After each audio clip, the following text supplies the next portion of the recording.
E é nesse rumo que nós vamos rezar agora o nosso itinerário Luz e Vida Dom Bosco. Você que está pelo YouTube, permanece aqui.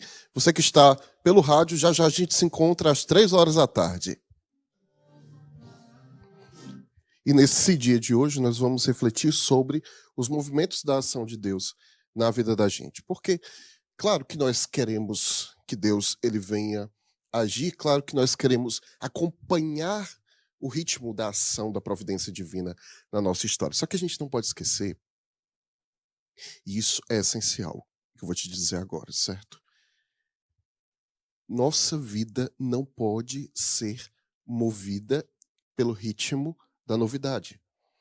E muitas vezes, o que acontece na nossa caminhada espiritual é isso. Nós só queremos dar um passo. Nós só queremos vencer um limite. Nós só queremos ultrapassar um egoísmo, uma vaidade. Nós só queremos transpor aquele pecadinho de estimação, aquele anzolzinho grudado na nossa pele, se antes tiver uma grande novidade. O que é a novidade? Porque eu fui num lugar que tinha uma pessoa que rezava de um jeito muito especial. Porque eu fui e me disseram que agora vai começar um grande movimento de tal coisa. Porque eu peguei um livro que, meu Deus, cada página que eu virava do livro, eu chorava, me emocionava, porque o livro era lindo demais e tal, tal, tal. E a gente vai fazendo com que a nossa vida ela seja movida no ritmo da novidade. Tudo tem que ser novidade. Nada vai se sustentando. Nada vai permanecendo firme. E aí o que acontece? Fica um monte de obra inacabada dentro da gente. Não é assim? Fica um monte de obra que não tem fim. A pessoa ela quer ser fiel, aí ela luta ali, eu quero ser fiel ao meu marido, quero ser fiel à minha esposa e tal. E ela se coloca ali no ritmo de vida de oração. Só que de repente, o que acontece com ela? Ela acaba se desempolgando daquilo. Ela acaba parando de nutrir aquilo. Aí ela se torna uma pessoa que ela é fiel porque não sai com outros, ela é fiel porque ela não tem uma ação de adultério assim absurda, mas em compensação, não pode ver, no caso da mulher, não pode ver um homem na rua, no caso do homem, não pode ver uma mulher na rua que esquece a esposa, esquece o marido. Não pode passar por uma situação de carência que o primeiro que dá atenção, você já está ali, todo se derretendo. Aí chega em casa, aí o que acontece? Quer ver o marido, quer ver a esposa? Não quer. Por quê? Porque o coração está adulterando. Mas o que é consequência disso? Por que é que isso acontece? Porque as obras que Deus gostaria de completar em nós começam a se tornar obras superficiais. Eu estou pedindo para você, que está chegando aqui, nesse momento no YouTube conosco, quando você entrar aqui no YouTube, por favor, aproveita e nesse momento já compartilha com outras pessoas. Hoje a gente vai falar de profundidade. Hoje a gente vai falar de obras inacabadas. Hoje a gente vai falar de virtude meia-boca. O que é virtude meia-boca? É aquela obra que poderia já ter evoluído, chegado a um ponto, mas sempre a gente desiste no meio do caminho, porque a gente fica esperando uma novidade, fica querendo ser mexido pela novidade. Então, por favor, já pega esse link, compartilha com outras pessoas, já vou saudando e abraçando o pessoal que já está aqui conosco. A Aurilena Timbó, Deus abençoe a Lucinete, a Leonília, a Fatinha Alencar, a Sandra Bessa, a Zilda Lavor, a Valcisa Salomão, a Eleni Costa, tem mais gente aqui em cima, tem a Elisete, a Cristiana, o Feliciano, peço pela vida também da Rosa de Lima. Quantas pessoas maravilhosas, gente, é muita gente, bendito seja Deus, a Luciana Silva, Holanda. Gente, eu tô pedindo aqui para vocês, por favor, pegue essa transmissão, pega essa live que a gente está fazendo aqui, esse momento que nós estamos juntos aqui refletindo, e envia para outras pessoas. E você que ainda não tem o seu itinerário Luz e Vida, que é o roteiro de oração que nós fazemos todos os dias, e que, olha, eu me baseio para fazer essa reflexão, depois, no texto da misericórdia, nós rezamos com ele, E você pode, além disso que eu já apresento aqui, você sempre recebe uma pergunta de luz e uma resposta de vida, uma proposta de vida. O que é isso? É um momento de oração para você fazer junto com a sua família todos os dias. E a partir dali alcançar o crescimento. Ah, Pavel, mas a minha família precisa de uma grande graça. Meu filho, meu marido, minha esposa e tal precisam resolver isso daqui. Nenhuma grande obra começa se não for tirada a primeira pá. Primeiro do entulho. E depois, para se trazer o primeiro pazinho de cimento, depois de areia, areia grossa, coloca água. Você quer uma obra que começa da noite para o dia, ela não se sustenta. Já percebeu por que os prédios, você vai ver um prédio sendo construído, certo? Então, primeiro você coloca ali o concreto, depois você não vai ver ninguém por um tempo.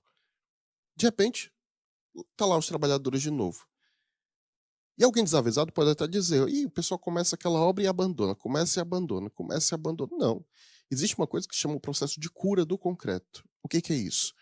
Cada vez que o concreto é colocado, ele tem que passar um tempo para secar, e essa secagem não é de repente, não. Acho que é botar um monte de ventilador em cima, como seca o chão da casa em dia de chuva. Você acha que é assim que resolve? Não. Se você acelerar o processo de secagem, que a gente chama de cura do concreto, o concreto vai rachar, vai se tornar trincado, vai se farinhar. Da nossa vida é a mesma coisa. Para Deus realizar a sua obra, existem os movimentos da graça de Deus. O que é? Você vê, por exemplo, um filho que você está lutando aí pela conversão. Ah, Pavel, eu dei um carão, chamei a atenção, mostrei o caminho certo, tive uma conversa tão séria com ele e tal, mas eu insisto, e quanto mais eu insisto, menos ele quer me ouvir, menos ele quer dar atenção. Por que será que isso está acontecendo? Pelo mesmo motivo pelo qual não dá para acelerar o processo de cura do concreto. Tem determinados conselhos, atitudes que você vai tomar, que você vai fazer e vai deixar a obra acontecer ali por um tempo. E vai esperar o novo momento de você dar o outro passo, de você dar o outro conselho, de você fazer a outra correção. A partir dali você vai criando na cabeça dessa pessoa uma consciência. Uma consciência. Eu estava conversando agora no almoço sobre a situação de um jovem que ele estava se recusando. Na idade de trabalhar, tudo certinho e tal, né? Terminou ali os estudos e tal, mas ele não queria trabalhar. Não queria. Quer viver às custas do pai e da mãe para sempre. Acha que a vida é essa facilidade toda, né? E os pais se questionando como é que eles poderiam fazer. Como é que eles poderiam orientá-lo sobre a questão do trabalho. E o que acontece muitas vezes? Vai guardando aquela raiva por aquele filho preguiçoso que não quer se mexer e tal, e de repente explode. Aí no que explode, espera que o filho no outro dia saia, faça um currículo, se aperfeiçoe, saia nas ruas super motivado buscando o emprego. Funciona assim? Não funciona. É como você pegar o concreto, despejar ele todo de uma vez num prédio, depois você tira ali todas as caixas de forração que estavam sustentando aquela estrutura e esperar que ele permaneça de pé. Vai cair. O processo é diferente. O processo é, da mesma forma como o concreto, você coloca uma parte, espera secar, fazer o seu efeito, para depois ir fazendo os próximos andares. O primeiro passo, que regalia que eu dou para o meu filho? Que tipo de privilégio eu dou para ele, mas que ele tem que começar a arcar do próprio bolso. Ele tem que começar a se responsabilizar por aquilo. É uma mesada? É renovar o celular dele? E olha, eu não estou falando disso para gente rica, não. Eu estou falando para todo mundo. Tive uma impressão esses dias que eu disse, meu Deus do céu, eu acho que essa sociedade está ficando meio maluca. Uma jovem, a mãe dela desempregada. O pai sustenta a casa inteira. A mãe faz bicos, certo? E a jovem estava exigindo um aparelho de celular novo. Só que esse aparelho de celular ele custa mais do que um salário mínimo. E ela queria porque queria que fosse aquele modelo, e não que não podia ser outro, tinha que ser aquele modelo e tal. E eu, conversando com a mãe, disse assim: mãezinha, é o seguinte, pare para conversar com sua filha e mostre que não tem sentido você dar para ela uma coisa que não é da absoluta necessidade e que vai custar mais do que você e seu marido o mês inteiro batalham para conquistar, apenas para que ela possa ostentar um modelo, uma marca. Apenas para que ela possa dizer: olha, amiguinhas, olha o que eu tenho, olha como eu sou poderosa. Ter o que, criatura? Ter o aparelho que tem o joguinho, a câmera legal e tal, mas isso vai te faltar na alimentação da tua casa, isso vai faltar numa emergência de saúde, isso vai custar um mês e meio de salário dos teus pais. Que loucura é essa? Você imagina você na sua infância pedir para seus pais alguma coisa que custasse um salário e meio deles, se tinha algum sentido. Não tem, não tem. Da mesma forma, esse filho que não quer tomar uma atitude na vida, não quer começar a contribuir com a casa, cada atitude que vai sendo tomada na casa, ela precisa ser tomada com esse processo de: eu tiro uma coisa, espero ele criar consciência. Depois eu tiro outra regalia, espero ele criar consciência. Tem casas que pagam para pessoas fazerem serviços em seus lares, mas que, na verdade, precisavam ser feitos por filhos. Precisavam ser feitos por quem está na casa. Porque senão, gente, você não está dando para o seu filho o principal, que é o ensino da sabedoria, que é aquilo que vai sustentar para a vida. No momento da queda, no momento da dificuldade, no momento da tribulação, o que vai contar na vida do teu filho não é o celular que você deu, não é o passeio que você fez, não é a mesadinha que você dava para ele, não é a roupinha da moda. Nos momentos mais difíceis da nossa vida, o que nós mais precisamos é de alguém que, antes de nós passarmos pela dificuldade, nos tenha ensinado sabedoria, nos tenha ensinado a atravessar as batalhas da vida e, do outro lado da batalha, permanecer inalterado como a cana.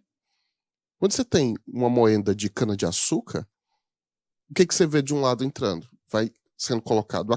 Como você vai tomar um caldo de cana aí, no centro?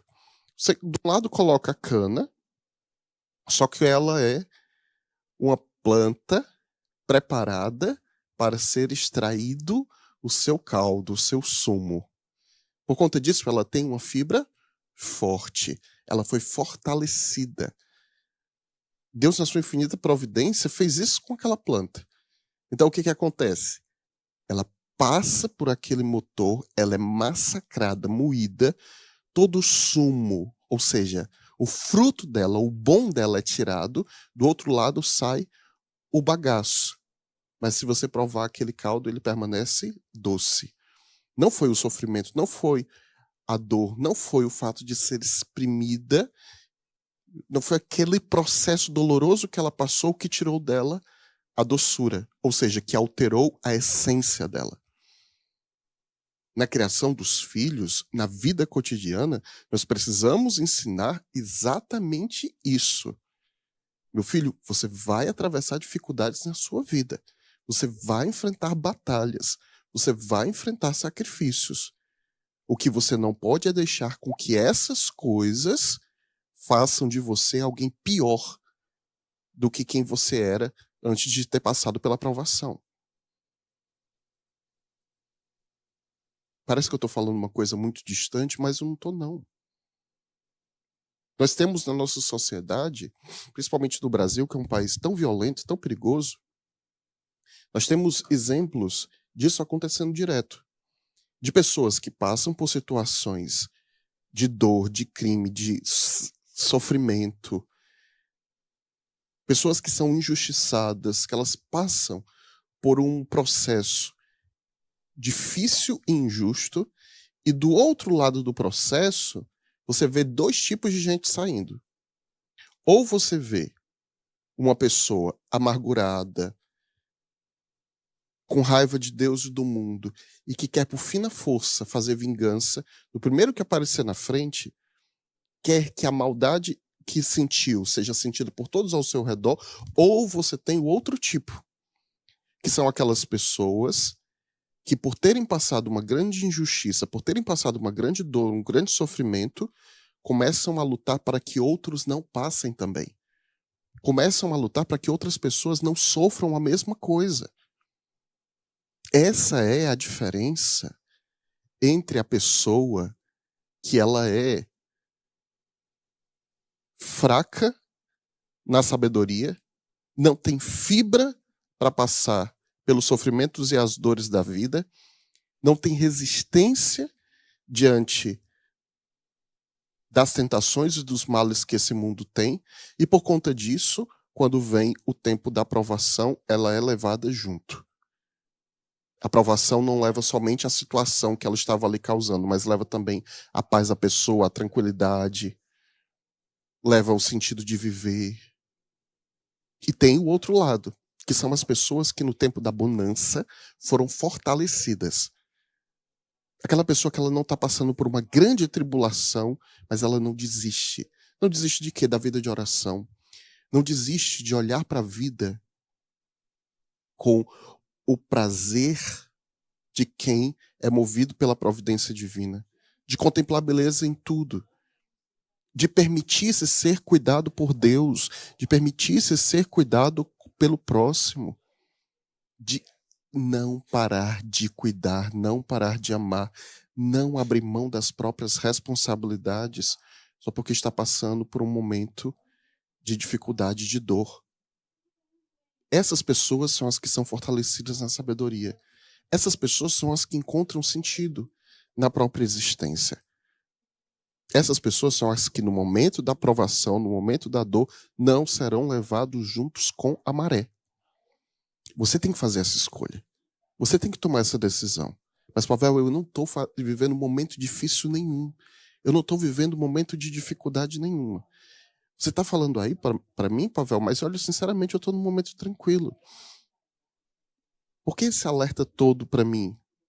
Porque é no momento que nós estamos com o nosso carro, sem estar passando por uma grande viagem, sem estar atravessando uma rua muito quebrada, muito turbulenta, sem estar passando por um período ali de chuva, ou quem sabe, um rally, onde você vai precisar colocar ele nas situações mais difíceis, mais expostas. É nesse momento que você tem que levar teu carro para revisão. É nesse momento que você tem que trocar as peças. É nesse momento que você tem que conferir se o motorzinho está limpo, se você está colocando o melhor óleo ali no motor, se as porquinhas ali e parafusos dos pneus estão apertados, se o pneu está calibrado.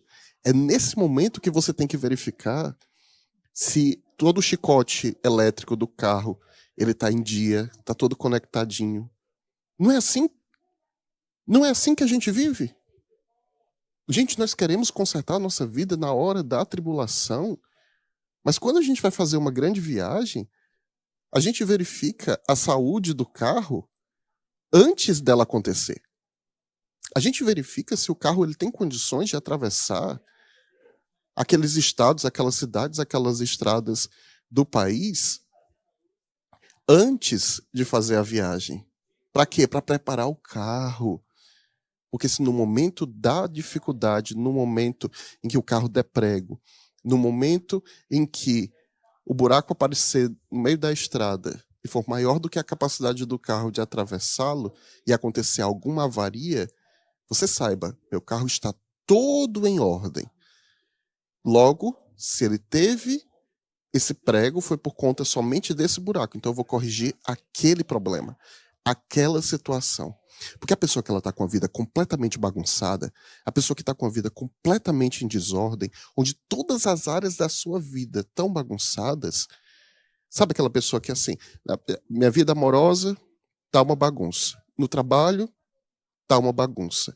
A minha interioridade, minha vida interior, ou seja, minha capacidade de parar todos os dias, olhar para mim e dizer o que eu preciso crescer, em que eu preciso mudar, em que eu preciso ser uma pessoa melhor. a minha conexão com Deus, a minha vivência da religião, religare, de estar novamente com o coração ligado ao céu, elevar o meu pensamento, elevar as minhas intenções. Se tudo isso está em desordem, tenho desordem na minha forma de me alimentar, tenho desordem na minha forma de cuidar da saúde, tenho desordem nas minhas finanças. Se tudo isso está bagunçado, quando vier o momento da estrada em que o buraco apareça no caminho, o que vai quebrar não é só o pneu que vai estourar, não é só um eixo que vai desalinhar, é o carro inteiro. É o carro inteiro. Por isso que a nossa luta diária por uma vida interior, a nossa luta diária por apresentar o nosso cotidiano dia e noite para Deus, confrontar nossa vida com o Evangelho, confrontar os nossos questionamentos e as incoerências que cercam a nossa existência diariamente diante de Deus e dizer: Senhor, olha isso daqui da minha vida. Eu estou vivendo isso daqui como uma mentira. Senhor, eu estou fingindo que sou católico, eu estou fingindo que sou uma pessoa de fé, mas no final das contas eu estou fazendo opções que vão contra a minha fé. Eu estou fingindo, Jesus, que sou uma pessoa caridosa, mas eu não posso ver uma pessoa que está suscetível e eu estou querendo me aproveitar da pessoa. É olhar para essas situações da vida e no final de cada dia dizer para Deus: Senhor, como que eu posso mudar? E deixar que Ele diga. E acordar no dia seguinte com aquele propósito: vou ser uma pessoa diferente, vou mudar, vou crescer. Tem uma oração que a mãe me ensinou, eu sempre rezo todos os dias, que ela fala exatamente sobre essas coerências da vida que nós precisamos nos questionar dia e noite se nós estamos tomando as decisões certas. E não esperar vir o momento da queda para começar a dar o primeiro passo. Não esperar vir o momento da dificuldade, da dor, para começar a pensar em mudar a própria existência. Ela diz assim: Senhor, no silêncio deste dia que amanhece, eu venho te pedir a paz, a sabedoria e a força. Olha que interessante. Paz, sabedoria e força. Paz, não permitir com que as situações do mundo abalem aquilo que o próprio Deus acalmou e colocou em ordem. Sabedoria, dar sabor e sentido a tudo o que eu lidar no meu dia. Força é o vigor para não parar na hora da subida. Ninguém precisa de força para descer, gente. Ninguém precisa de força para ir ladeira abaixo. É só deixar o movimento da inércia. É só deixar que o corpo ele se joga. Qualquer coisa, por pior que seja, se for colocada em uma descida, ela vai ter motivação natural para cair. Ela vai ter motivação natural para ir lá para baixo. Quanto pior é a descida, mais fácil ele cai. Pode ser uma pedrinha de nada ou pode ser um carro. Se está na descida, não precisa ninguém motivar. Ele vai descer sozinho. O que a gente precisa de motivação e força é para subir, para se elevar, para ter pensamento elevado, para ter coração elevado, para parar de desejar e viver de mesquinharias. As realidades desse mundo, e eu falo das realidades pecaminosas, claro, a realidade de querer o prazer a qualquer custo sem nunca pensar no bem do próximo, a realidade de aceitar as injustiças do cotidiano, especialmente com aquele que tem os seus direitos sendo tolhidos, e ficar achando que é natural, que é assim mesmo, porque eu sou humano, Pavel. Eu sou humano, não tem jeito. Vou fazer o quê? Não tem por que ser diferente.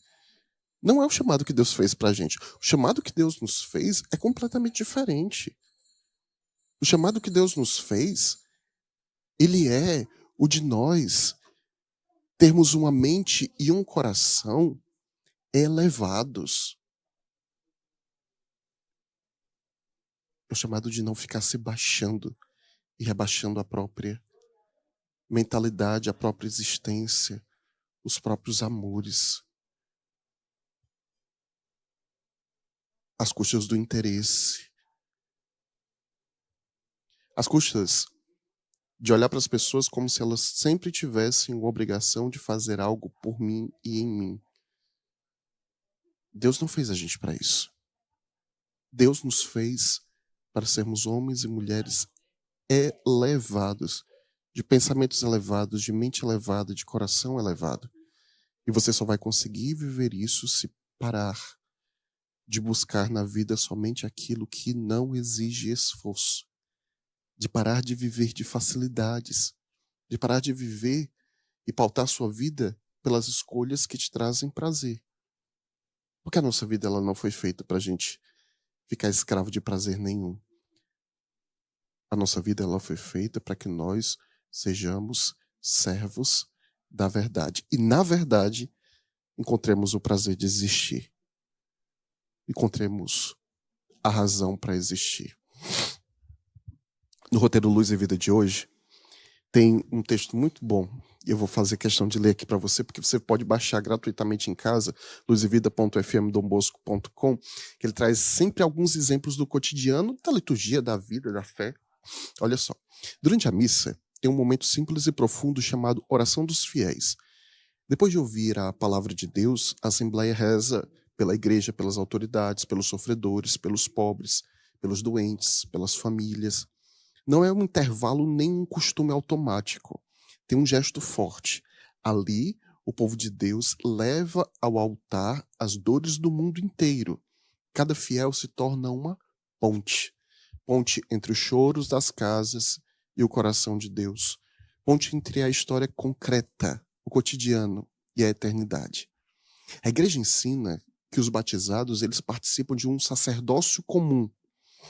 Isso não significa substituir o padre, substituir o sacerdote, o ministro ordenado, mas exercer uma missão própria, que é a missão de interceder, apresentar a Deus aquilo que o mundo não sabe rezar. Quando uma mãe, por exemplo, e aí é o exemplo que eu estava te trazendo, ela reza pelos filhos, quando alguém reza por alguém que sofre, quando a comunidade ela reza unida, algo real acontece, mesmo que ninguém veja. O altar ele recebe o peso do mundo e Deus acolhe essa oferta que ela é invisível. Tem um exemplo do cotidiano do campo. Quem é do sertão vai saber bem. O barreiro é uma represazinha que ela é cavada no chão para guardar a água da chuva. Durante o tempo bom, quando chove, né, o agricultor ele não desperdiça água, ele guarda. Ele sabe que o sol vai vir, que o chão vai rachar, que a sede vai chegar. E quem não represou antes sofre depois. Quem guardou atravessa o tempo seco com mais serenidade. Padre Cícero ensinou isso para o sertanejo. Ensinou que a água deve ser represada para que sempre tenha água mesmo no momento da seca. Era o que eu estava te falando. É no momento que está tudo bem que nós precisamos nos abastecer espiritualmente. Que nós precisamos edificar a nossa existência e hidratar a nossa alma. Para que no momento da penúria, no momento da seca, no momento em que falte a hidratação, você já esteja preparado para vivenciar aquilo. Por isso é importante olhar para o momento de agora. E se você não está passando por um momento de dor, bendito seja Deus.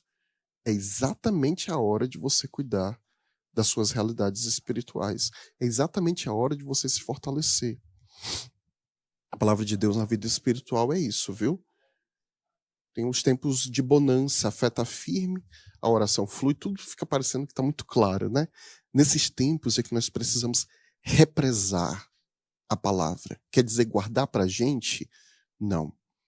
Quer dizer colocar ela no local sagrado. Guardar no coração, repetir, memorizar, viver.